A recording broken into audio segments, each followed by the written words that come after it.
entonces es generar un límite. Decíamos que la pieza tiene unos 3 centímetros más de longitud porque no debe aparecer ni la huella del punto giratorio ni la huella de la uña, de la uña de arrastre, uña de aletas. Entonces vamos a trabajar a través de la técnica del desbaste y a través de la técnica del desbaste entonces vamos a manejar gubias y se van a dar cuenta que voy a manejar dos gubias, una de 3/8, otra más o menos de media pulgada, y tengo una gubia para desbastar que es apenas de 3/4. No necesito una herramienta demasiado grande, necesito un sesgo porque los detalles son pequeños. En este caso tengo un sesgo que tiene aproximadamente 5/8 y necesito un escoplo para espigar o tomar medidas de referencia, y ese escoplo está más o menos de 1/4, 5/16, y son todas las herramientas que necesito.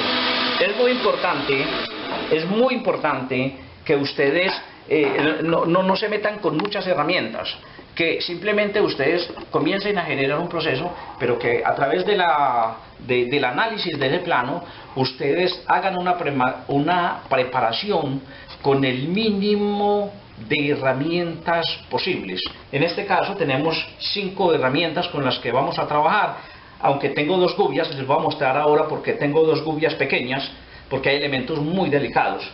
Y lo otro es, necesito un compás para generar todas las medidas. Aquí tengo una cantidad de compases porque simplemente estoy generando, digamos, una cantidad de medidas. Les voy a mostrar por qué tengo tantos elementos de medición aquí, y simplemente es porque cuando voy a hacer una producción, si tengo la suficiente cantidad de elementos de medición, entonces genero todas las medidas allí y no tengo que ir al pie de rey con un solo compás. El que tiene uno solo pues tiene que ir con el pie de rey, tomar la medida de acuerdo al plano, pasarla aquí y luego marcarla acá. Bueno, sí. Entonces de pronto podríamos decir que no es necesario tener toda esa cantidad de compás. Con uno solo. Con uno solo. Simplemente aquí lo estás empleando porque vas a generar un proceso, una producción en serie. Y porque las tengo ahí, simplemente porque las tengo ahí. Es muy importante darse cuenta en qué sistema estoy trabajando. En este caso, el cliente me pide que la pata que va a ser torneada toda es en pulgadas, todas son en fracciones. Pero resulta que para nosotros, que manejamos más la parte de los milímetros, se nos dificulta algunas veces leer en pulgadas. Entonces, para aquella persona que no sabe leer en pulgadas, puede pasar estas pulgadas a milímetros. Pero entonces resulta la pregunta, ¿pero cómo hago yo? Yo no sé cómo calcular o pasar de fracciones a milímetros. Entonces les voy a dar una clave que es muy simple. Como todo el sistema es en pulgadas, vamos a ver cómo hacemos para pasar este sistema en pulgadas o en fracciones. Por ejemplo, 2 pulgadas, 1/16, 1 pulgada y 5/8, 1 pulgada y 3/4.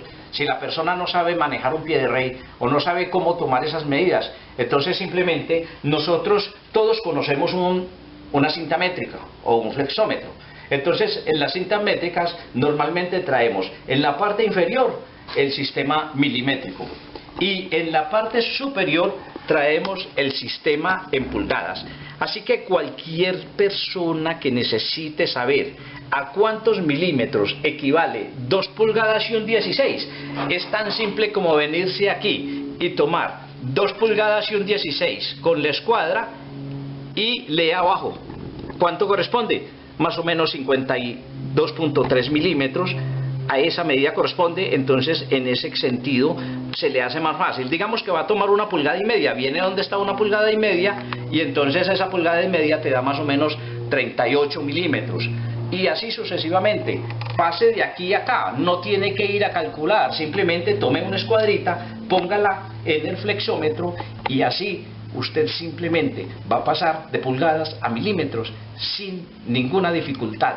Recuerde, cuando estamos torneando, por el efecto de mecanizados y lijados, finalmente la pieza no va a tener esa medida tan precisa. Entonces no importaría mucho 1 décima, 2 décimas por encima o por debajo. En este caso, que es un elemento totalmente estético. César, de pronto abriendo un paréntesis de esa conversión, también el que no lo quiera hacer de esa manera, simplemente es multiplicar esa pulgada, esa medida en pulgadas, multiplicarlo por 25,4 y eso te da en milímetros. En milímetros. O 2,54 te da en centímetros. Exacto. Entonces es muy importante y hago esa aclaración es porque he encontrado que muchas personas no comprenden las medidas en fracciones. Entonces es como la forma fácil de hacerlo. Vaya al flexómetro, tome una escuadra y ahí simplemente haces la medición. Bueno, entonces el primer paso es, todo lo debo tener ubicado en un solo sentido. A mi derecha o sobre la contrapunta voy a tener esta espiga. Aquí es una espiga de ajuste y aquí es el extremo inferior de la pata. Por lo tanto tengo esta plantilla en este sentido, ¿cierto? Ahora, si hago la primera pieza como la tengo acá, que aquí tengo la muestra, entonces si ya tengo una muestra, la pongo aquí para ir mirando los detalles. Manejo siempre una que esté enfrente mío, pero que esté en la misma posición en la que voy a trabajar. César, de pronto una duda que me quedó. Si estamos hablando de que esa pieza, ambos extremos son espigas que van a ir empotrados en la madera, ¿por qué nos hablaste ahorita de que no debería de quedar esas huellas ni de la punta de arrastre y ni del contrapunto? Venga, pero perdón, no es que ambas tengan espigas, sino que tiene espiga de ajuste sobre un extremo y este otro extremo es el que va en el piso, ¿cierto? Es una pata para una silla. Pero simplemente me piden que no tenga, porque es que es muy delgado. Como es muy delgado acá, entonces no me piden que no tenga la huella del punto giratorio y que no tenga la huella del piso también, porque aquí va cortado incluso en un pequeño ángulo. Entonces simplemente genero la pieza con unos 2 a 3 centímetros de más. Y además, porque si voy a cortar en el torno, debo tener el espacio para hacer el corte al final. Entonces, es simplemente calcularlo un poco más largo. Perfecto. Si nosotros venimos aquí con la contraplantilla, entonces observen cómo la contraplantilla es más corta. O sea, la pieza tiene esos 2 centímetros de más. Para iniciar el proceso, entonces, como esta tiene la longitud, voy a generar un límite. Y ese límite es, ¿cuánto voy a dejar que me sobre en este lado? Y parto desde ese punto a hacer todas las longitudes. Entonces, para ese primer proceso tomamos un escoplo, que en este caso es de punta de lanza. Punta de lanza es porque el filo está en su centro, simplemente tiene 2 desbastes. Gíralo, César. Ya, eso. 2 desbastes y el filo está en su centro. Es muy efectivo y lo puedo trabajar acá o lo puedo trabajar acá. Entonces, doy el encendido, trabajo.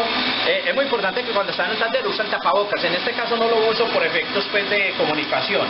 Entonces ubico acá y simplemente